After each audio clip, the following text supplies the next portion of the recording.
इंसानी तारीख की पहली सिविलाइजेशन सांस लेती थी। यहीं लिखाई पैदा हुई, यहीं शहर बने और यहीं पहली दफा इंसान ने कानून, ताकत और एम्पायर का मतलब सीखा। मेसोपोटामिया सिर्फ एक जगह नहीं थी, यह वह लैबोरेटरी थी जहां सिविलाइजेशन को टेस्ट किया गया, और जो यहां हुआ उसके असरात आज तक दुनिया पर मौजूद हैं।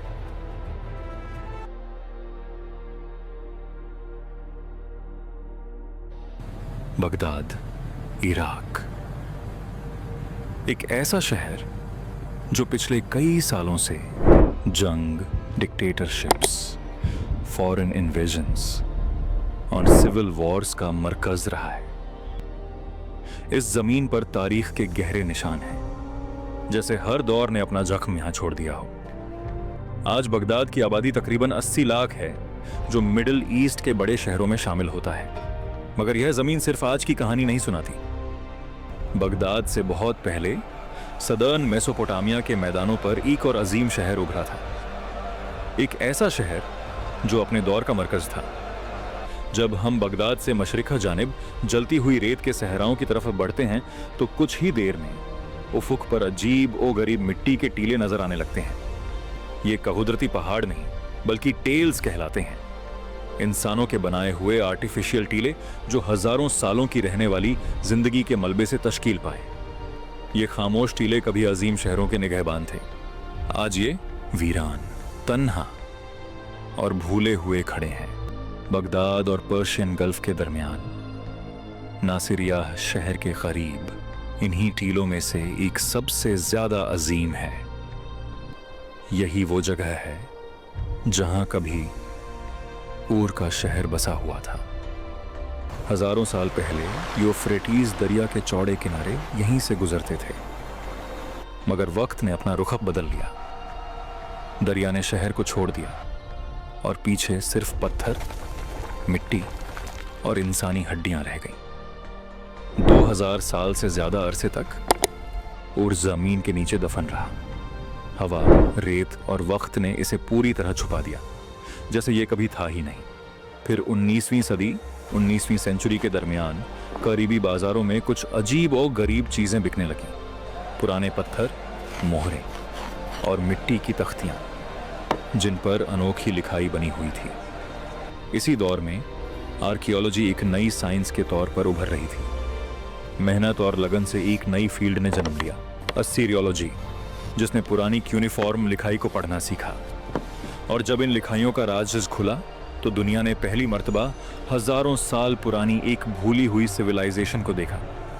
जब स्कॉलर्स ने नासिरिया के करीब इस अजीम टीले के बारे में पढ़ना शुरू किया तो उनके लिए ये एक हैरत अंगेज इंकिशाफ था। इस शहर का नाम ऊर था, और ये सिर्फ एक पुराना शहर नहीं बल्कि एक ऐसी जगह थी जिसका जिक्र बाइबल में भी मिलता है। रिवायत के मुताबिक यही वो मकाम था जहां हजरत इब्राहिम अब्राहम पैदा हुए, वो शख्स जो बाद में 3 अजीम मजहबों का बुनियादी किरदार बना। शुरू में आर्कियोलॉजी सिर्फ आर्टिफैक्ट्स जमा करने तक महदूद थी। लोग मिट्टी की तख्तियां और कीमती अशिया निकालकर यूरोप भेज देते थे। मगर 1920 के बाद सोच बदली। अब पूरे शहर को समझने की कोशिश की जा रही थी। इसी मिशन की क़ियादत के लिए एक ब्रिटिश आर्कियोलॉजिस्ट चुना गया, जिसका नाम लियोनार्ड वूली था। वो पहले ही मशहूर आर्कियोलॉजिस्ट्स के साथ काम कर चुका था, और इस एक्सपीडिशन के साथ मैक्स मेलोविन और उसकी होने वाली बीवी, मशहूर नॉवेलिस्ट अगाथा क्रिस्टी, भी शामिल थी। Can someone please fix this?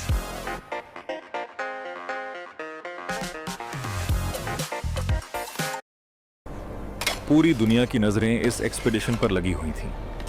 किसी को अंदाजा नहीं था कि यह सफर आर्कियोलॉजी की तारीख का एक सबसे अजीम चैप्टर बनने जा रहा है, बिल्कुल टूटनखामुन के मकबरे की तरह। और जैसे ही खुदाई शुरू हुई, ये बात वाज़ेह हो गई कि ऊर सिर्फ एक शहर नहीं था, बल्कि इंसानी सिविलाइजेशन की बुनियादों में से एक था।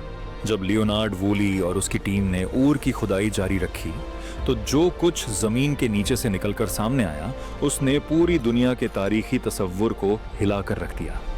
यह साबित हो गया कि ऊर अर्ली ब्रॉन्ज एज का एक अजीम मरकज था जो सुमेरियन सिविलाइजेशन का दिल था। खुदाई का सिलसिला तकरीबन 14 साल तक चलता रहा। इन सालों में पता चला कि ऊर में लगातार जिंदगी 5000 बीसी से 500 बीसी तक मौजूद रही। इसका मतलब यह था कि यह शहर सिर्फ एक दौर तक नहीं बल्कि कई हजारों सालों तक आबाद रहा।